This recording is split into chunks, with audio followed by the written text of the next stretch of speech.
अस्सलाम वालेकुम। आप देख रहे हैं ऐसे के लर्निंग और आज हम कवर करेंगे first year biology chapter number 1 biological molecule और इस चैप्टर का आज फोर्थ अहम टॉपिक लिपिड्स। इससे पहले हम कवर कर चुके हैं वाटर एंड देन कार्बोहाइड्रेट और फिर प्रोटीन और आज अहम टॉपिक है लिपिड्स का।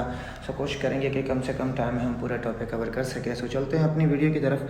सबसे पहले हमारे पास है, हम देखते हैं कि लिपिड्स क्या चीज़ है।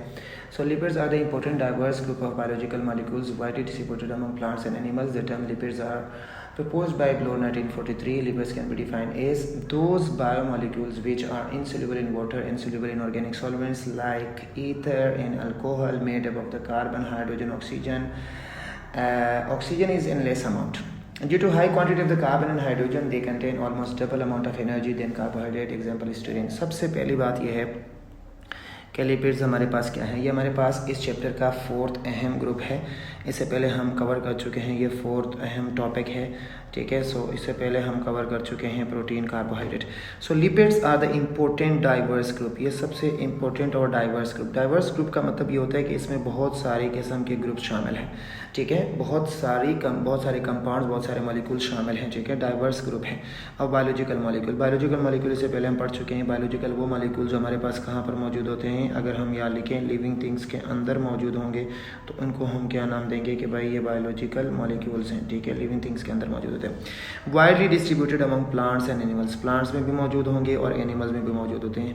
ये वो कंपाउंड हैं जो कि बहुत डाइवर्स ग्रुप है। डाइवर्स ग्रुप का मतलब ये होता है कि इसमें बहुत सारे जो है कंपाउंड शामिल हैं डिफरेंट किस्म के, और ये बायोलॉजिकल मॉलिक्यूल हैं, लिविंग थिंग के अंदर शामिल हैं, लिविंग थिंग के अंदर प्रेजेंट है, प्लांट्स और एनिमल दोनों के अंदर मौजूद होता है। The term lipids was propose by Bloor 1943। सबसे पहले ब्लोर ने 1943 में ये जो है ये नाम दिया था लिपिड्स को। लिपिड्स कैन बी डिफाइन, कैसे डिफाइन करेंगे? दोज बायोमोलिक्यूल्स, वो बायोमोलिक्यूल्स जो कि which are insoluble in water, जो पानी में इनसोल्यूबल हो, पानी में सोल्यूबल ना हो। इनसोल्यूबल इन ऑर्गेनिक सॉल्वेंट्स, ये समझना ज़रूरी है। Organic solvent like ether and alcohol. Organic solvent वो सॉल्वेंट होते हैं जो नॉन पोलर है, ठीक है, नॉन पोलर इन नेचर। देखिए वाटर पोलर इन नेचर होता है तो ये कहलाता है ऑर्गेनिक सॉल्वेंट। ये क्या कहलाता है? ऑर्गेनिक सॉल्वेंट्स, ठीक है। उसमें शामिल है ईथर, बेंजीन, अल्कोहल, ईथर और यहाँ एग्जांपल दी अल्कोहल। यहाँ पर चूँकि ये खुद नॉन पोलर है, लिपिड्स देखिए, लिपिड्स हमारे पास नॉन पोलर इन नेचर है, ठीक है। ये पोलर नहीं होता, इसके ऊपर चार्ज मौजूद नहीं है।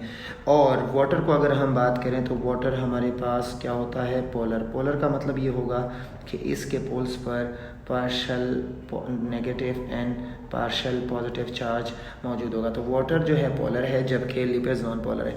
इसलिए ये नॉन पोलर सॉल्वेंट्स में, ऑर्गेनिक सॉल्वेंट्स वो सॉल्वेंट्स जो कि नॉन पोलर हैं, हमने पहले भी लिखा है। और दूसरी बात ये है कि ये कहाँ मौजूद होते हैं? लिविंग थिंग्स के अंदर मौजूद होते हैं।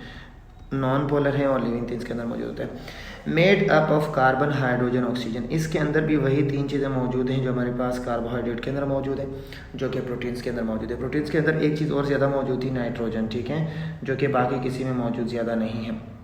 सो oxygen is in less amount. Oxygen कम मकदार में मौजूद होगी, ये बात याद रखें। ऑक्सीजन कम मकदार में मौजूद होगी तो उसका मतलब ये होगा कि जब ऑक्सीजन कम मकदार में है तो इसका मतलब कार्बन भी ज़्यादा होगा एंड हाइड्रोजन भी ज़्यादा होगा, ठीक है।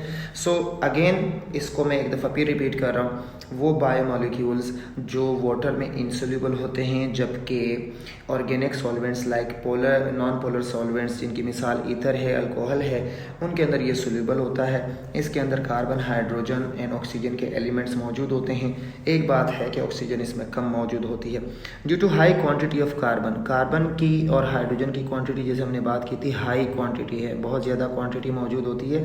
They contain almost double amount of energy. इनमें जो एनर्जी प्रोडक्शन की एबिलिटी होती है वो डबल होती है, ठीक है, ट्वाइस मौजूद होती है एज कार्बोहाइड्रेट से कंपेयर करके ये जो एनर्जी की प्रोडक्शन इनकी डबल होती है। इसकी एग्जांपल हमारे पास स्टीरीन है, ये बहुत अहम एग्जांपल है। अगेन स्लाइड चेंज करने से पहले मैं एक दफ़ा फिर रिवाइज करूँ। सबसे पहले ब्लोर ने इसको नाम दिया था, इसको हम डिफाइन कैसे कह सकते हैं कि जी वो बायोमोलिक्यूल्स जो इनसोल्यूबल होते हैं वाटर में, यानी पोलर सॉल्वेंट्स में इनसोल्यूबल है, और नॉन पोलर यानी organic solvents like ether and alcohol and benzene में सोल्यूबल होते हैं। इनमें carbon, hydrogen and oxygen elements होते हैं। का ऑक्सीजन की क्वांटिटी दूसरे ऑर्गेनिक कंपाउंड से कंपेयर करके कम होती है, या हाइड्रोजन और ऑक्सीजन से कंपेयर करके कम होती है। इनमें चूँकि कार्बन और हाइड्रोजन की क्वांटिटी ज़्यादा होती है, ऑक्सीजन कम होती है, इसलिए ये बहुत ज़्यादा एनर्जी भी प्रोड्यूस करते हैं। आगे चलते हैं। कॉमन ग्रुप्स ऑफ लिपिड्स, जैसे अभी हमने बात की थी कि बहुत डाइवर्स ग्रुप है, ठीक है। डाइवर्स का मतलब इसमें मुख्तलिफ किस्म के ग्रुप्स मौजूद हैं, मुख्तलिफ किस्म के कंपाउंड्स मौजूद हैं, इसको हम कहते हैं डाइवर्स, ठीक है। सो नंबर 1 हमारे पास है, यहाँ पर नंबर नहीं दिएगा, नंबर 1 हमारे पास है acyl glycerol fats and oil. बहुत कॉमन, बहुत अहम जो एक मेंबर है लिपिड्स का, वो हमारे पास क्या है, acyl glycerol fats and oil. These are the condensation product, समझना ज़रूरी है। कंडेंसेशन का मतलब ऐसी प्रोडक्ट जहाँ पर दो चीज़ें, फॉर एग्जांपल मेरे पास ए और मिल रहा है किसके साथ, बी के साथ, और एक प्रोडक्ट बना रहा है ए बी, लेकिन साथ में क्या बन रहा है, H2O, यानी हाइड्रोजन रिमूव हो रहा है, हाइड्रोजन हमें गेन हो रहा है। तो इस प्रोसेस को हम नाम देते हैं कंडेंसेशन। क्या नाम देते हैं, कंडेंसेशन नाम देते हैं।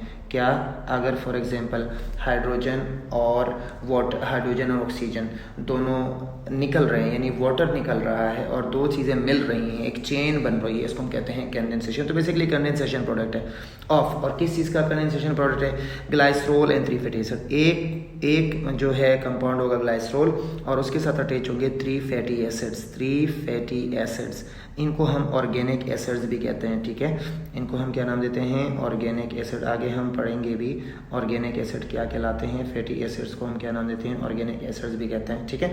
सो बेसिकली अगर एक ग्लाइसरोल और 3 फैटी एसिड्स मिले, ठीक है, और एक कंपाउंड बनाए, एज अ रिजल्ट वाटर की प्रोडक्शन भी हो, तो उसको हम क्या नाम देते हैं, एसाइल ग्लाइसरोल। दोबारा रिपीट कर रहा हूँ, एक हमारे पास 1 एसाइल ग्लाइसरोल होगा, AG एसाइल ग्लाइसरोल, और इसके साथ क्या होंगे 3 fatty acid, Fa3 fatty acid.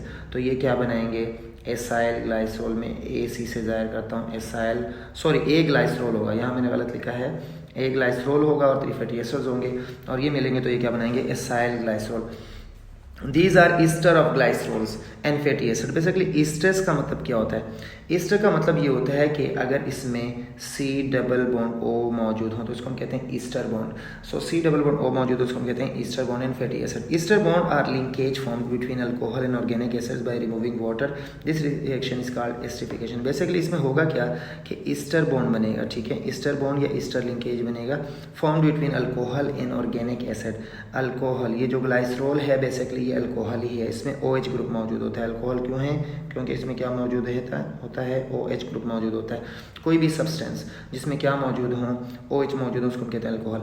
And organic solvents, organic acids, अभी मैं बात की थी ये fatty acids basically organic acids हैं। ऑर्गेनिक एसिड क्यों है, क्योंकि मैं यहाँ मेंशन कर रहा हूँ इसके अंदर एक COOH बॉन्ड मौजूद होता है, COOH फंक्शनल ग्रुप मौजूद होता है, इसलिए इसको हम कहते हैं organic acids. By removing water, bye removing water अभी हमने बात की थी कि कंडेंसेशन है, कंडेंसेशन में वाटर रिमूव होगा। This reaction is called esterification. इस रिएक्शन को बेसिकली एस्टरिफिकेशन का मतलब क्या होता है कि अगर ईस्टर बॉन्ड बनता है, क्या बनता है, ईस्टर बॉन्ड बनता है, और बनेगा कब, जब H2O रिमूव होगा, ठीक है, कंडेंसेशन के थ्रू H2O रिमूव होगा। और ये कब रिमूव होगा, जब अल्कोहल यानी ग्लाइसरोल और ऑर्गेनिक एसिड्स यानी फैटी एसिड्स मिलेंगे और क्या बनाएंगे, एसाइल ग्लाइसरोल। अगले उसमें हम इंशाल्लाह स्ट्रक्चर भी डिस्कस करते हैं। Glycerol is try hydroxy alcohol. Basically ये ट्राई हाइड्रोक्सी अल्कोहल है। ट्राई हाइड्रोक्सी अल्कोहल का मतलब ये होता है, ट्राई का मतलब होता है 3 एंड हाइड्रोक्सी का मतलब होता है कि उसमें क्या मौजूद है, OH ग्रुप मौजूद है, OH नेगेटिव या OH फंक्शनल ग्रुप मौजूद है। Made of 3 carbon, basically tri hydroxy 3 carbon का बना होता है, ठीक है। Atom each contain an OH group, हर एक के ऊपर OH ग्रुप मौजूद है। अगर हम यहाँ पर देखें बेसिकली ये ग्लाइसरोल है, इसके साथ यहाँ पर H अटैच होता है, OH अटैच होता है, लेकिन यहाँ पर फिलहाल H जो है रिमूव किया गया है, ठीक है। H क्या किया गया है, रिमूव किया गया, इसलिए मैं ये रिमूव कर रहा हूँ, ठीक है, क्योंकि यहाँ पर फिलहाल H मौजूद नहीं है, इन्होंने बॉन्डिंग शो की है, इसलिए चूँकि बॉन्डिंग शो की है इसलिए फ़िलहाल यहाँ पर H शो नहीं करा, यहाँ पर शो सॉरी यहाँ पर हमारे पास मौजूद है, इसको हम देख सकते हैं, एक OH है, दूसरा OH और ये तीसरा OH, इसलिए इसको हम कहते हैं ट्राई हाइड्रोक्सी। 3 कार्बन है, carbon number 1, carbon number 2 and carbon number 3, इसलिए इसको हम कहते हैं ट्राई हाइड्रोक्सी अल्कोहल। अच्छा, इसमें बेसिकली क्या मौजूद है, 3 OH ग्रुप मौजूद है जो कि अच्छा। While fatty acid is type of organic acid, fatty acid में क्या होता है, एक ऑर्गेनिक एसिड है कंटेनिंग 1 कार्बोक्सिलिक एसिड, इसे पहले वाली स्लाइड में हम कवर कर चुके हैं, चूंकि इसमें एक कार्बोक्सिलिक एसिड ग्रुप मौजूद होता है फंक्शनल ग्रुप, इसलिए इसको हम कहते हैं organic acid group with long chain, बहुत लंबी चेन मौजूद होती है। यहाँ देखें ये एक फैटी एसिड है, ये COO यहाँ पर देखो मौजूद होगा, लेकिन फिलहाल रिमूव किया गया है। अगर हम यहाँ मेंशन करें तो यहाँ बेसिकली मौजूद ये होता है कि COOH ग्रुप मौजूद होता है, ठीक है, COOH ग्रुप मौजूद होता है, लेकिन यहाँ पर COOH रिमूव किया गया है, इसलिए फिलहाल ये शो नहीं कर रहा क्योंकि ये बॉन्ड बन चुका है। When 3 fatty acid combine, 3 fatty acid combine करेंगे, 3 फैटी एसिड कंबाइन करेंगे, ये फैटी एसिड नंबर 1, ये फैटी एसिड नंबर 2, अच्छा यहाँ पर शो नहीं हो रहा, ये फैटी एसिड बेसिकली नंबर 3, तो फैटी एसिड नंबर 1 2 3 ये किसके साथ अटैच होंगे, एक ग्लाइसरोल के साथ, एक ग्लाइसरोल है और 3 फैटी एसिड्स हैं, तो ये मिलके क्या बना रहा है, एसाइल ग्लाइसरोल 8H। अच्छा, ये जब अटैच होंगे तो बेसिकली ये OH की जगह पर अटैच होंगे, ताकि यहाँ से OH रिमूव हो जाए और यहाँ से हमारे पास क्या रिमूव हो जाए, H रिमूव हो जाए। They form 3 Easter bonds. अभी हमने बात की थी कि यहाँ पर जो बॉन्ड बन रहा है, इस बॉन्ड को बेसिकली हम क्या नाम देंगे, ईस्टर बॉन्ड नाम देंगे। क्या बॉन्ड नाम देंगे, ईस्टर, क्योंकि CO बॉन्ड बन रहा है, क्या बन रहा है, CO बॉन्ड बन रहा है, इसको क्या नाम देते हैं, ईस्टर बॉन्ड, ठीक है। सो इन कंपाउंड कॉल्ड ट्राईग्लाइसरोल, इसको हम क्या नाम देते हैं, ट्राईग्लाइसरोल। ट्राई का मतलब होता है 3 और ग्लाइसरोल, एक ग्लाइसरोल है और इसके साथ क्या मौजूद है, और जो है 3 फैटी एसिड है, एक ट्राई का मतलब 3 और ग्लाइसरोल का मतलब ग्लाइसरोल और साथ में फैटी एसिड है, 3 फैटी एसिड, तो ट्राईग्लाइसराइड भी नाम इनको दे देते हैं, ठीक है। सो बेसिकली इसका स्ट्रक्चर है जिसमें हमारे पास एक ग्लाइसरोल है और 3 फैटी एसिड अटैच हैं, होगा ये कि ईस्टर बॉन्ड बनेगा। और ईस्टर बॉन्ड अच्छे से पहले हमने बात की थी कि ग्लाइकोसाइडिक लिंकेज मौजूद होती है हमारे पास कार्बोहाइड्रेट में। अगर हम कार्ब्स की बात करें, कार्बोहाइड्रेट की, तो वहाँ के कौन सा बॉन्ड मौजूद होगा, जो मौजूद होता है, ग्लाइकोसाइडिक लिंकेज मौजूद होती है। अगर हम प्रोट की बात करें, ठीक है, तो वहाँ पर हमारे पास मौजूद होता है पेप्टाइड बॉन्ड, ठीक है। और अगर हम अभी कहाँ बात करें, एसाइल ग्लाइसराइल की बात करें, तो यहाँ पर हमारे पास कौन सी, ईस्टर बॉन्ड मौजूद होता है, ठीक है। और इसको हम नाम ईस्टरिफिकेशन भी कहते हैं क्योंकि ईस्टर बॉन्ड बनता है।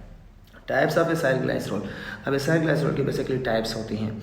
अच्छा देखें, कार्बन के दरमियान, इसको जाने से पहले कार्बन के दरमियान सिंगल बॉन्ड भी बन सकता है, कार्बन के दरमियान डबल बॉन्ड भी बन सकता है, एंड कार्बन के दरमियान ट्रिपल बॉन्ड भी बन सकता है। बेसिकली ये दो जो हैं ये हमारे पास कहलाते हैं अनसेचुरेटेड। अनसेचुरेटेड का मतलब ये होता है कि डबल बॉन्ड मौजूद हो या फिर ट्रिपल बॉन्ड मौजूद हो, और ये जो सिंगल बॉन्ड है ये कहलाता है सेचुरेटेड। सेचुरेटेड का मतलब मजीद ये सिंगल बॉन्ड तो टूट नहीं सकता, सेचुरेटेड सिंगल बॉन्ड तो टूट नहीं सकता, तो मजीद कार्बन या हाइड्रोजन आ नहीं सकते, जबकि ये अनसेचुरेटेड। तो आगे बढ़ते हैं, क्या लिखा हुआ है, अनसेचुरेटेड एसाइल ग्लाइसरोल, इसको हम फैट्स भी बोलते हैं, सेचुरेटेड हैं फैट्स भी कहते हैं। They contain saturated fatty acid, इनके अंदर कौन से फैटी एसिड मौजूद होंगे, फैटी एसिड के ऊपर डिपेंड करता है, क्योंकि फैटी एसिड ने मिलना था ग्लाइसरोल के साथ, तो फैटी एसिड अगर सेचुरेटेड होंगे, कौन से fatty acid, don't contain any double bond, कोई डबल बॉन्ड मौजूद नहीं होगा, कोई डबल बॉन्ड मौजूद नहीं होगा between carbon atoms of hydrocarbon chain. एक हाइड्रोकार्बन का मतलब ये होता है, फॉर एग्जांपल ये कार्बन, दूसरा कार्बन, तीसरा कार्बन, चौथा कार्बन, इसके साथ यहाँ हाइड्रोजन अटैच होते हैं, तो इसको हम क्या नाम देते हैं, हाइड्रोकार्बन चेन, ठीक है। ये बैकबोन कहलाता है of organic compounds, hydrocarbon, hydrogen और प्लस कार्बन मौजूद हैं, तो उसको हम क्या नाम देते हैं, hydrocarbon chain.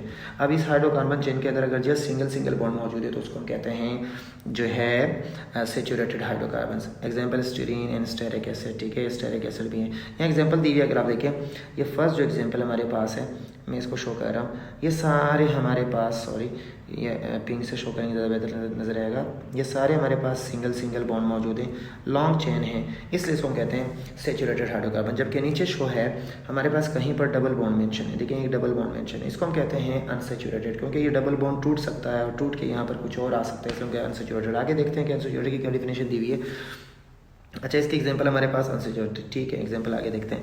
They contain unsaturated, इनमें अनसेचुरेटेड फैटी एसिड होंगे, पहले वाले में सेचुरेटेड फैटी एसिड थे, इसमें अनसेचुरेटेड। कंटेन 1 और मोर देन 1 डबल बॉन्ड, इनमें एक या 1 और मोर देन 1, एक या मोर देन 1 डबल बॉन्ड मौजूद होगा between carbon atoms of hydrocarbon chain. Hydrocarbon chain हमने बनाई थी अभी, उस हाइड्रोकार्बन चेन के जो कार्बन होंगे ना, उन कार्बन के दरमियान कहीं पर क्या मौजूद होगा, डबल बॉन्ड मौजूद होगा। ज़रूरी है कि हर जगह डबल बॉन्ड मौजूद हो, लेकिन कहीं पर भी कार्बन के दरमियान, कार्बन के दरमियान डबल बॉन्ड मौजूद हो सकता है। They have stable physical state, basically इनकी स्टेट जो है स्टेबल होती है, ठीक है, स्टेबल फिजिकल स्टेट। अच्छा ये ऑयल्स हैं, इनको हम ऑयल्स कहते हैं, पिछले वाले हमारे पास फैट्स कहलाते थे, ठीक है, वो बेसिकली सॉलिड थे और ये बेसिकली लिक्विड, ये जो हम पढ़ेंगे भी। यूजुअली फाउंड इन लिक्विड, ये लिक्विड फॉर्म में मौजूद होते हैं। State at ordinary temperature, ordinary temperature में भी लिक्विड फॉर्म में मौजूद होते हैं। Found in plants, other plants में मौजूद होते हैं। आल्सो कॉल्ड ऑयल, उनको हम ऑयल भी कहते हैं। Example lanolin found in seed, seed के अंदर मौजूद होते हैं लेनोलिन। बेसिकली आप ये याद रखें कि ऑयल्स के अंदर हमारे पास अनसैचुरेटेड फैटी एसिड मौजूद होते हैं। अनसैचुरेटेड का मतलब होता है कहीं पर एक दो डबल बॉन्ड मौजूद होंगे हाइड्रोकार्बन चेन में। It provides twice amount of energy, basically ये जो एनर्जी क्या देगा, ट्वाइस अमाउंट ऑफ एनर्जी देता है। It is estimated that a person of average size contains approx 16 kg, ये बहुत इंपॉर्टेंट है एमसीक्यूज के लिए। एक नॉर्मल एवरेज पर्सन जो है उसके बॉडी के अंदर 16 kg फैट्स मौजूद होता है, विच कंटेन 144 × 10⁻³ किलो कैलोरी। ये हमारे पास एनर्जी मौजूद होती है, ठीक है, 144⁻³ किलो कैलोरी एनर्जी मौजूद हो सकती है, ठीक है। अगेन मैं रिपीट कर रहा हूँ, जो सेचूरेटेड थे, सेचूरेटेड में हमारे पास सिंगल बॉन्ड मौजूद था, ठीक है, सिंगल बॉन्ड मौजूद था। और अनसेचूरेटेड में हमारे पास क्या है, अनसेचूरेटेड में हमारे पास बॉन्ड मौजूद हैं इसमें डबल बॉन्ड मौजूद होंगे, ठीक है, डबल बॉन्ड मौजूद होंगे कहीं पर 1 2 या 3, ठीक है। सो ये जो सेचूरेटेड थे बेसिकली ये हमारे पास कहलाते हैं फैट्स, और अनसेचूरेटेड क्या कहलाते हैं, ऑयल्स। और ये जो है हमारे पास में प्लांट्स वगैरह में भी मौजूद होते हैं, ठीक है, रूम टेम्परेचर पर ये, और ये लिक्विड में होते हैं और ये सॉलिड में होते हैं। नेक्स्ट हमारे पास जो ग्रुप है वो फास्फोलिपिड्स है। अगेन बहुत अहम जो है इम्पोर्टेंट ग्रुप है। वजह यह है कि बहुत सारे लिविंग थिंग के अंदर हमारे पास क्या मौजूद होता है, फास्फोलिपिड्स मौजूद हैं इनके सेल मेम्ब्रेन में। Types of lipid which condensation, again condensation product है। कंडेंसेशन हमेशा याद रखें, मतलब ये होगा कि दो चीज़ें मिलेंगी और एक नई चीज़ बनेगी लेकिन वाटर रिमूव होगा, ठीक है। So product of glycerol, again glycerol उसी तरह से हमारे पास एसाइल ग्लाइसरोल की तरह है। 2 फैटी एसिड, एक फ़र्क आ रहा है, वहाँ पर 3 फैटी एसिड थे, देखिए वहाँ पर हमने पढ़ा था ग्लाइसरोल प्लस 3 फैटी एसिड, ठीक है, 3 फैटी एसिड, और ये बना रहा था एसाइल ग्लाइसरोल, ठीक है। लेकिन यहाँ पर क्या होगा, एक ग्लाइसरोल प्लस 2 फैटी एसिड, और एक फैटी एसिड की जगह क्या मौजूद होगा, फास्फेट और प्लस कोलिन, ठीक है। कोलिन हमारे पास क्या है, कोलिन एक अमाइनो ग्रुप है, ठीक है, एक अमाइनो प्रोडक्ट है। अमाइनो प्रोडक्ट का मतलब ये होता है नाइट्रोजनस प्रोडक्ट है, ठीक है, यानी जिसमें क्या मौजूद हो, नाइट्रोजनस प्रोडक्ट है, ठीक है। तो यहाँ पर मौजूद क्या है, 2 fatty acids and 1 Colin and 1 phosphate. Basically वो दो चीज़ें बिल्कुल एक जैसी हैं, यानी ग्लाइसरोल मौजूद हैं, फैटी एसिड मौजूद हैं, लेकिन दो मौजूद हैं, उसकी जगह क्या आ गया, एक साथ कोलिन और फास्फेट अटैच हो गया। A phospholipid similar to acylglycerol except that one fatty acid is replaced by phosphate which is attached with the nitrogenous compounds choline। अभी हमने बात की थी यहाँ पर कि ग्लाइसरोल तो वही है, अपनी जगह पर एक अल्कोहल है जो कि ट्राई जो है हाइड्रोक्सी अल्कोहल है, यानी 3 OH मौजूद है ग्लाइसरोल के अंदर। उसके बाद 2 फैटी एसिड होंगे, वहाँ पर 3 फैटी एसिड थे, 2 फैटी एसिड होंगे, और एक फैटी एसिड को रिप्लेस करेगा कौन रिप्लेस करेगा, फास्फेट ग्रुप, जिसके साथ क्या अटैच होता था, नाइट्रोजनस कंपाउंड कोलिन, यानी फास्फेट और कोलिन अटैच होंगे। आगे देखिए स्ट्रक्चर में देखते हैं क्या है। देखिए बेसिकली ये ग्लाइसरोल यूनिट है, हमने पहले भी बात की थी कि ये ग्लाइसरोल यूनिट है हमारे पास, ठीक है। इसके साथ क्या मौजूद है, OH, यहाँ पर H मौजूद होना था, ठीक है, OH, लेकिन H क्या किया गया, चूँकि बॉन्ड की वजह से ये H रिमूव किया गया, ठीक है। सो हम क्या कर सकते हैं, इसको रिमूव कर सकते हैं। नाउ अगेन यहाँ इसके साथ एक तो फैटी एसिड है नंबर 1 अटैच है, फैटी एसिड नंबर 1, और फिर एक फैटी एसिड नंबर 2, ये फैटी एसिड नंबर 2 अटैच है। लेकिन फैटी एसिड नंबर 3 पर क्या अटैच है, फास्फेट ग्रुप, और इसके साथ हमारे पास एक नाइट्रोजनस कंपाउंड है जिसका स्ट्रक्चर याद करने की आपको ज़रूरत नहीं है, सिर्फ इतना याद रखें अमाइनो अल्कोहल यूनिट, या फिर इसको हम दूसरा क्या नाम देते हैं भाई, कोलिन नाम देंगे, एक अमाइनो प्रोडक्ट है, नाइट्रोजनस कंपाउंड है। तो बेसिकली फ़र्क क्या है, फ़र्क ये है कि ग्लाइसरोल के तीसरे हमारे पास कार्बन के साथ जहाँ पर OH अटैच होना था, जहाँ पर फैटी एसिड अटैच होना था, वहाँ फैटी एसिड नहीं है, बल्कि उसकी जगह क्या मौजूद है, फास्फेट प्लस कोलिन मौजूद है। तो इसको हम कहते हैं फास्फोलिपिड्स, ठीक है। इट कंटेन 2 एंड्स, बेसिकली इसके 2 एंड्स मौजूद होते हैं। ये पढ़ना अगेन सेल मेम्ब्रेन को समझने के लिए बहुत ज़रूरी है और समझना बहुत ज़रूरी है। इसके बेसिकली 2 एंड्स होते हैं, नीचे हम पढ़ेंगे भी। One which is made up of fatty acid, एक एंड वो होता है जो फैटी एसिड का बना होता है। Which form non polar part, जो कि नॉन पोलर पार्ट बनाता है। अभी हमने बात की थी कि फैटी एसिड या ऑर्गेनिक जो हमारे पास मटीरियल है वो सारे हमारे पास नॉन पोलर है। Therefore behaves as water repellent, ये वाटर रिपेलेंट के तौर पर बिहेव करेगा। कॉल्ड इज हाइड्रोफोबिक, हाइड्रोफोबिक कहलाता है। हम थोड़ा सा इसको यहाँ पर डिस्क्राइब करते हैं। देखें, नॉन पोलर है। नॉन पोलर का मतलब ये होगा कि ये वाटर को क्या करेगा, रिपेल करेगा। वाटर को क्या करेगा, रिपेल करेगा, ठीक है। और रिपेल के बाद इसका मतलब ये होगा कि इसको हम क्या नाम देते हैं कि भाई हाइड्रोफोबिक कहलाता है। हाइड्रो कोई भी चीज़ जो वाटर को रिपेल करे, वाटर से दूर भागे, वाटर को रिपेल करे, इसको कहते हैं हाइड्रोफोबिक, ठीक है, फोबिक। हम आगे जाके एक लॉजिक बनाएंगे जो आपको इजीली समझ में आ जाएगा, जहाँ पर वाटर की अट्रैक्शन होती है। The phosphate in choline form, अच्छा बेसिकली हमने अभी बात की थी कि एक तो ग्लाइसरोल प्लस 2 फैटी एसिड, ये पूरा क्या बनाएगा, ये बनाएगा नॉन पोलर एंड और वाटर रिपेलेंट। जबकि दूसरा एंड फास्फेट प्लस क्लोरीन मौजूद होता है, ये हमारे पास वाटर लविंग एंड बनाता है, जिसको हम कहते हैं हाइड्रोफिलिक। अब देखिए यहाँ पर लविंग, लविंग को एल से हम स्टार्ट करते हैं, और हाइड्रोफिलिक, फिलिक भी तकरीबन एल की साउंड निकाल रहा है, तो इसको हम कहते हैं वाटर लविंग, ठीक है, वाटर लविंग, ठीक है, या फिर हाइड्रोफिलिक, ठीक है।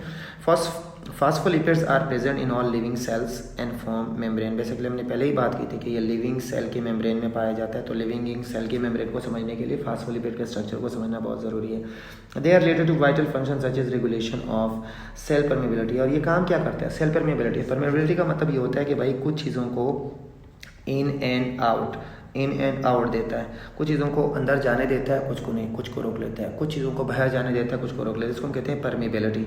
एंड ट्रांसपोर्ट प्रोसेस, लाजमी सी बात है, ये ट्रांसपोर्ट भी तो हो रहा है, सेल के अंदर कुछ चीज़ें आ रही हैं, सेल के बाहर जा रही है, तो उसको क्या नाम देते हैं, ट्रांसपोर्ट, ठीक है। यहाँ देखें थोड़ा सा इसके स्ट्रक्चर को, कि जो 2 एंड थे, ये ऊपर हमारे पास बेसिकली ग्लाइसरोल और फास्फेट अटैच है, ठीक है। सो ग्लाइसरोल और फास्फेट अटैच है और कोलिन अटैच है, तो ये बेसिकली हाइड्रोफिलिक यानी वाटर लविंग एंड है, वाटर लविंग, ये वाटर लव करेगा, ठीक है, वाटर अट्रैक्ट करेगा।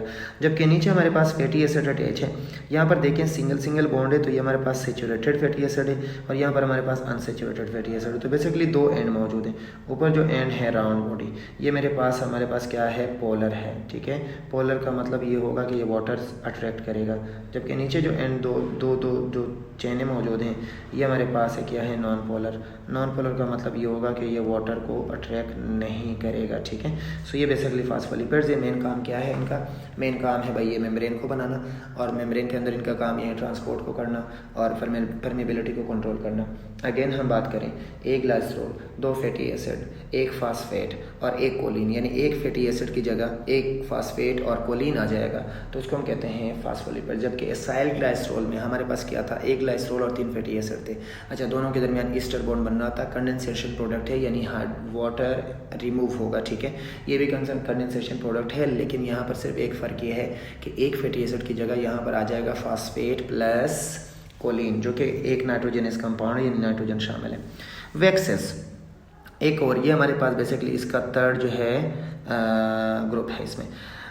The esters of long chain mono alcohol का मतलब एक अल्कोहल ग्रुप उसमें होगा, and long chain fatty acid, और लॉन्ग चेन फैटी एसिड उसमें मौजूद होंगे। देखिए एक अल्कोहल मौजूद है, यानी जो हम देख भी पाएंगे, ठीक है, एक अल्कोहल मौजूद है और एक लॉन्ग चेन फैटी एसिड है, ठीक है। दीज आर ईस्टर, और ईस्टर का मतलब लाजमी सी बात है, इसमें क्या ग्रुप मौजूद होगा भाई, C+O बॉन्ड मौजूद होगा, इसलिए इसको हम क्या नाम देते हैं, ईस्टर कहते हैं।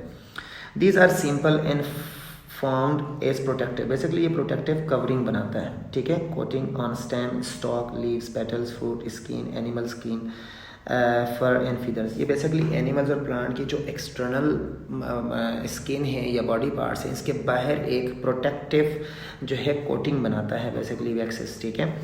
और करता क्या है, लाजमन सी बात है कि देखते हैं कि ताकि वाटर रिपेलेंट, वाटर बाहर भी ना जाए और वाटर रिपेल भी हो। दीज आर वाटर रिपेलेंट, ये बेसिकली वाटर रिपेलेंट कहलाते हैं, यानी ये वाटर लविंग नहीं है बल्कि हाइड्रोफोबिक है, ठीक है, हाइड्रोफोबिक है, नॉन पोलर है, तो इसलिए। And non reactive due to इस नॉन पोलर, चूँकि ये नॉन पोलर है इसलिए ये वाटर रिपेलेंट कहलाते हैं, और नॉन रिएक्टिव भी कहलाते हैं, रिएक्ट नहीं करते। हाइड्रोफोबिक कंपाउंड्स, अभी हमने बात की थी, ये वाटर रिपेलेंट है, ये हाइड्रोफोबिक कंपाउंड्स कहलाते हैं, ये नॉन रिएक्टिव हैं और ये नॉन पोलर हैं, ठीक है। ये प्रोटेक्टिव कवरिंग बनाते हैं एनिमल और प्लांट्स के डिफरेंट ऑर्गन्स में। और फर्दर ये कि जी इसके अंदर एक मोनो अल्कोहल मौजूद होता है और फैटी एसिड की लॉन्ग चेन मौजूद होती है। दीज आर केमिकली इनट, ये इनट है, ये रिएक्शन नहीं करते। इनट का मतलब ऐसी चीज़ don't take part in chemical reaction, ठीक है, रिएक्शन में ये हिस्सा नहीं लेते, ठीक है, रिएक्शन में हिस्सा नहीं लेते। Resistant to atmospheric oxidation, atmospheric oxidation के लिए रेजिस्टेंट, यानी अगर ऑक्सीजन कितनी भी मौजूद है, आपने अक्सर देखा होगा हम आयरन वगैरह को जो है उसके ऊपर तेल लगाते हैं, वैक्स लगाते हैं ताकि मतलब ऑक्सीडेशन ना हो, तो ये ऑक्सीडेशन को रेजिस्ट करता है, ठीक है। ऑक्सीडेशन एड नहीं होती, ऑक्सीजन एड नहीं होती, जब ऑक्सीजन एड नहीं होती तो ऑक्सीडेशन नहीं होगी, जंग नहीं लगेगा, ठीक है। तो ये ऑक्सीडेशन रेजिस्टेंट प्रोडक्ट भी कहलाती है। Types of waxes, natural waxes number 1 एक ग्रुप है हमारे पास, इसका नेचुरल वैक्सेस है। नंबर 2 हमारे पास है synthetic waxes, like bees wax and cutin from cuticle of leaves. Leaves के ऊपर जो हमारे पास मौजूद होता है वैक्स, उसको हम क्यूटिकल भी कहते हैं, ठीक है। क्यूटिन फ्रॉम क्यूटिकल, और ये बेसिकली बना हुआ किसका होता है, क्यूटिन का बना होता है, ठीक है। बीज वैक्स भी है। Synthetic waxes generally derived from petroleum और polyethylene, basically petroleum jelly का नाम सुना होगा और पॉली इथाइलिन, ये इसके एग्जांपल है सिंथेटिक जो हम खुद बनाते हैं। Waxes are used as machine lubricants, अक्सर इसको मशीन लुब्रिकेंट्स के तौर पर भी इस्तेमाल करते हैं। लुब्रिकेंट्स वो लिक्विड होता है जो कि मशीन के पार्ट्स को एक दूसरे के ऊपर चलाने में मदद देते हैं, ठीक है। फ्रिक्शन को मतलब ये रिड्यूस कर देता है। अगर हम बात करें फ्रिक्शन, यानी उर्दू में इसको रगड़ बोलते हैं, रगड़ को बेसिकली ये क्या करता है, कम कर देता है, इसको हम कहते हैं फ्रिक्शन, ठीक है। टर्पिनोइड्स, ये बेसिकली नंबर 4th ग्रुप हमारे पास है टर्पिनोइड्स, ठीक है। सो टर्पिनोइड्स क्या है, terpenoids made up of the isoprenoids units, isoprenoids units कहलाते हैं। आइसोप्रीनोइड्स कौन से यूनिट होते हैं, जिसमें कार्बन C5 और H10, यहाँ पर डायग्राम बनी हुई है, इसको हम थोड़ा डिस्कस करते हैं। C5 carbon number 1 and carbon number 2 and carbon number 3, carbon number 4 and carbon number 5, इस तरह से हाइड्रोजन। C हमारे पास कितने हैं, 5 एंड हाइड्रोजन कितने हैं, बेसिकली 8। तो ये यूनिट क्या कहलाता है, आइसोप्रीनोइड यूनिट्स। ये बेसिकली आइसोप्रीनोइड यूनिट इस तरह के यूनिट्स है जो इससे बना होता है। These are found in cell membrane as cholesterol. अगर सेल मेम्ब्रेन की बात करें तो वहाँ ये कोलेस्ट्रॉल की सूरत में मौजूद होता है। कोलेस्ट्रॉल में बेसिकली 17 हमारे पास कार्बन यूनिट्स रिंग स्ट्रक्चर मौजूद है, आगे बढ़ेंगे। एस पिगमेंट लाइक क्लोरोफिल भी हमारे पास है, आइसोप्रीनोइड्स है। फ्रेग्रेंस एज मेंथोल, ये भी हमारे पास इसके एग्जाम्पल है। नंबर 1 एग्जाम्पल कोलेस्ट्रॉल है जो कि सेल मेम्ब्रेन में मौजूद होती है। सेकेंड हमारे पास क्लोरोफिल है जो लीव्स में मौजूद होती हैं, फोटोसिंथेसिस का अमल परफॉर्म करती हैं। एंड नंबर 4 हमारे पास है मेंथोल। मेंथोल का मतलब ये होता है कि जी ये हम बेसिकली एक फ्रेगरेंस है, फ्रेगरेंस के तौर पर इस्तेमाल किया जाता है, ठीक है। नेक्स्ट हमारे पास है टाइप्स ऑफ टर्पिनोइड्स। क्या क्या टाइप्स हो सकती है टर्पिनोइड्स की, these are 4 types of terpenoids. 4 types हमारे पास terpenoids, terpene, steroids, carotenoids and prostaglandins. अब आगे पढ़ते हैं, अगेन हम जाते हैं टर्पिनोइड्स हमारे पास क्या है, आइसोप्रीनोइड यूनिट से बने होते हैं। आइसोप्रीनोइड यूनिट कौन से होते हैं, जिसमें C5 H10 के यूनिट्स मौजूद है। C5 H10 उन यूनिट्स को क्या नाम होता है, आइसोप्रीनोइड स्ट्रक्चर गिवन है। These are also found in cell membrane. Cell membrane में हमारे पास कोलेस्ट्रॉल की सूरत में मौजूद होती हैं और अदर पिगमेंट्स वगैरह जैसे क्लोरोफिल्स, एंथोफिल्स वगैरह भी बनाते हैं, केराटिनॉइड्स वगैरह, ये सारी चीज़ें बेसिकली टर्पिनॉइड्स के अंदर शामिल है। नंबर 1 हम पढ़ेंगे terpenes. Terpenes are the types of terpenoids which contain few isoprenoids. ये इंपॉर्टेंट पॉइंट है, फ्यू आइसोप्रीनोइड्स यूनिट्स मौजूद है, यानी बहुत ज़्यादा मौजूद नहीं होंगे। कुछ आइसोप्रीनोइड्स यूनिट मौजूद है, लाइक डाइटर्पीन्स यानी 2 यूनिट्स मौजूद हैं, ठीक है। एंड देन ट्राइटर्पीन्स यानी 3 यूनिट्स मौजूद होंगे, ठीक है। सो इनमें बेसिकली ये टर्पिनॉइड्स ही हैं, लेकिन इसमें आइसोप्रीनोइड्स जो यूनिट्स है वो कम यूनिट्स मौजूद होते हैं। टर्पीन्स आर वोलेटाइल, बेसिकली ये वोलेटाइल है। वोलेटाइल वो चीज़ें होती हैं जो रूम टेम्परेचर पर क्या हो जाती है भाई, रूम टेम्परेचर पर ये अगर हम रखें तो अगर लिक्विड फॉर्म में होते हैं ना बेसिकली, तो लिक्विड फॉर्म खुद ब खुद किस फॉर्म में कन्वर्ट हो जाता है, गैस फॉर्म में या वेपर्स फॉर्म में। तो इस प्रोसेस को हम क्या नाम देते हैं, एवापोरेशन। तो वो लिक्विड जो खुद रूम टेम्परेचर पर खुद ब खुद विदाउट एनी हीटिंग कन्वर्ट हो जाते हैं, convert into gases, from liquid into gases, those liquids are called जो है volatile in nature and produce special fragrance. Basically special fragrance यानी हमारे पास जो खुशबू वगैरह है ये प्रोड्यूस करता है। Some of these are use in perfumes, perfume में भी इस्तेमाल करते हैं। जेरन ऑयल हमारे पास रोज से हासिल किया जाता है। लेमन ऑयल हमारे पास लेमन से हासिल किया जाता है। मेंथोल हमारे पास कहाँ से, पेपरमेंट ऑयल से हासिल किया जाता है, ठीक है। ये बेसिकली फ्रेगरेंस के तौर पर, यानी आप एरोमा के तौर पर, एरोमा के तौर पर, फ्रेगरेंस का मतलब क्या होता है, एरोमा का मतलब ये होता है भाई जो खुशबू होती है उसको कहते हैं एरोमा के तौर पर हम इसको इस्तेमाल करते हैं, ठीक है। कई एग्जांपल दी हुई है, जिरन ऑयल हमारे पास है, लिमोनेन हमारे पास है, एन मेंथोल हमारे पास है, उनके सोर्सेज भी यहाँ लिखे हुए हैं, ठीक है। Some components of vitamin A1 and vitamin A2, chlorophyll और molecules as well as some other molecules which utilize in the synthesis of the rubber and latex में भी इस्तेमाल होता है। देखो यहाँ पर कॉमन चीज़ें दी हुई हैं, हमारे पास कुछ मॉलिक्यूल या कुछ कंपोनेंट्स ऑफ विटामिन A1 और विटामिन A2 और क्लोरोफिल, ठीक है। ये भी मेरे पास बेसिकली टर्पीन्स हैं, और ये टर्पीन्स जो हैं इसमें कम यूनिट्स मौजूद होते हैं आइसोप्रिनॉइड्स के, या आइसो जो है टर्पिनॉइड्स के यूनिट्स होते हैं, 2 हो सकते हैं, 3 हो सकते हैं, अगर 2 हैं तो डाई टर्पीन्स, और अगर 3 हैं तो ट्राई टर्पीन्स इनको कहते हैं। ये फ्रेगरेंस के तौर पर इस्तेमाल किया जाता है, वोलेटाइल इन नेचर है, ठीक है। और आगे हम जाके देखते हैं बेसिकली दूसरा हमारे पास है steroids. It's a type of terpenoids which form steroids nucleus made up of isoprenoid units contain 17 basically 17 carbon हमारे पास मौजूद है। अगर हम इसको देखें, ये कोलेस्ट्रॉल के इसके अंदर कितने कार्बन मौजूद है, बहुत इंपॉर्टेंट MCQs हैं कि ऐसा स्टेरॉइड जिसके अंदर 17 एटम्स मौजूद हैं कार्बन के, उनको हम क्या नाम देते हैं, उनको हम कहते हैं basically steroids. Arrange in 4 attach ring, basically 4 attach ring, number 1 and then number 2 and then number 3 and then number 4, तो इनको हम क्या नाम देते हैं, 4 जो है attach ring. 3 of them are hexagonal का मतलब ऐसे रिंग जिनके 6 कोने मौजूद होते हैं, ठीक है। 3 के हेक्सागोनल के होते हैं, और एक हमारे पास है पेंटागोनल ऐसा है जिसके 5 कोने मौजूद होते हैं। अगर हम इसको देखें तो ये मेरे पास पेंटागोनल है, ठीक है, 5 कोने मौजूद होते हैं। ये सारे हमारे पास हेक्सागोनल है क्योंकि इनके अंदर कितने कोने मौजूद हैं, 6 कार्बन मौजूद होते हैं, ये 6 कोने मौजूद, 6 कॉर्नर मौजूद है। सो इनमें बेसिकली टोटल कार्बन्स कितने होते हैं, 17, और इनमें 4 रिंग्स मौजूद होते हैं, 3 हेक्सागोनल और एक पेंटागोनल रिंग मौजूद है। The radical with them as side chains distinguish them from one another. Cholesterol is one of the best from the types of steroid. Basically इनके साथ वो कहते हैं कि रेडिकल अटैच होता है, ये रेडिकल एक दूसरे को बेसिकली क्या करेगा, एक दूसरे को डिस्टिंग्विश करेगा एक दूसरे से, ठीक है। कोलेस्ट्रॉल इसकी अहम जो टाइप है स्टेरॉइड है, सबसे अहम स्टेरॉइड क्या है, कोलेस्ट्रॉल है, ठीक है। स्टेरॉइड बेसिकली क्या चीज़ है, ये टाइप टर्पिनॉइड्स है, ठीक है, टर्पिनॉइड्स है जिसमें 17 कार्बन जो है हमारे मौजूद होते हैं, 4 रिंग्स की सूरत में, 3 हेक्सागोनल और एक पेंटागोनल रिंग मौजूद होता है। इसके साथ एक रेडिकल साइन यानी R अटैच होता है, उस रेडिकल को हम क्या नाम देते हैं, R, ठीक है। ये बेसिकली डिस्टिंग्विश करते हैं एक दूसरे से। सबसे इंपॉर्टेंट हमारे पास जो स्टेरॉइड है वो कोलेस्टेरॉल है। Cholesterol is the precursor for the synthesis of a number of steroids, testosterone, progesterone, oestrogen.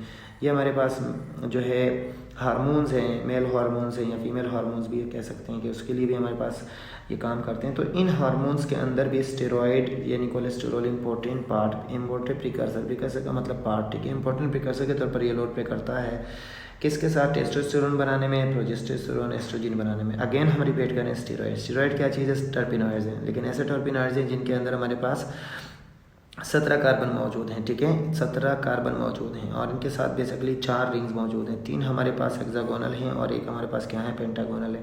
इसकी मेन जो, अच्छा ये कैसे फ़र्क पता चलेगा एक दूसरे के साथ, इसके साथ एक क्या मौजूद होता है, रेडिकल साइन मौजूद होता है, यानी R मौजूद होता है, यानी मिथाइल इथाइल ग्रुप मौजूद होता है। इसकी बुनियाद पर हम इसको डिस्टिंग्विश करते हैं एक से दूसरे से। और एक और बात, अहम बात लिखी हुई कि इसकी जो अहम एग्जाम्पल है वो हमारे पास कोलेस्टेरॉल है। कोलेस्टेरॉल कहाँ मौजूद होता है, इम्पोर्टेंट हार्मोन्स जो सेक्स हार्मोन्स होते हैं उनकी एक इम्पोर्टेंट पार्ट है, इम्पोर्टेंट प्रिकर्सर है। आगे बढ़ते हैं। कैरोटीनॉइड्स, स्पेलिंग गलत लिखी हुई, I think it is a polyterpenes consist of long chain of isoprenoid, consist of long chain, basically ये पॉलीटर्पीन्स है, इसमें बहुत सारे यूनिट्स मौजूद होते हैं टर्पीन्स के। लॉन्ग चेन आइसोप्रेनॉइड्स मौजूद होते हैं, बहुत सारे आइसोप्रेनॉइड्स। इससे पहले हमने बात कर रहे थे तो पहले वाले में 2-3 आइसोप्रेनॉइड यूनिट्स मौजूद थे, जब इसके बाद हमारे पास 17 कार्बन वाले आइसोप्रेनॉइड यूनिट्स मौजूद हैं।